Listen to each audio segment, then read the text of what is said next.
వంగవీటి రాధాకి తొలినాటి అదృష్టం తను రాజకీయాల్లోకి రావాలనుకోగానే వచ్చినటువంటి అసెంబ్లీ సీటు విజయం సాధించడం.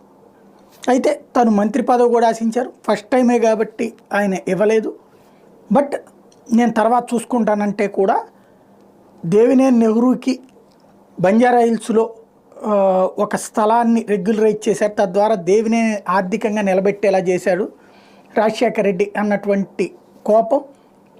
అదే సందర్భంలో తనకంటే దేవినేనికి ప్రాధాన్యత ఇస్తున్నారన్నటువంటి కోపం. ప్రజారాజ్యం పార్టీ వస్తుంది, అది కాపు సామాజిక వర్గానికి బలమైంది అవుతుంది అన్నటువంటి ఉద్దేశంతో వంగవీటి రాధా అటు ప్రజారాజ్యానికి వెళ్ళడం, అక్కడ దెబ్బతిన్నారు. ఆ తర్వాత వైసీపీకి వచ్చి దెబ్బతిన్నారు. కథ నడిచింది. తర్వాత వైసీపీలోని సెంట్రల్ సీట్ అడిగారు, అది అవ్వలేదు. తర్వాత తెలుగుదేశానికి వెళ్ళారు, అక్కడ అవ్వలేదు. ఇప్పుడు ఆయన అవనగడ్డ లేకపోతే మచిలీపట్నం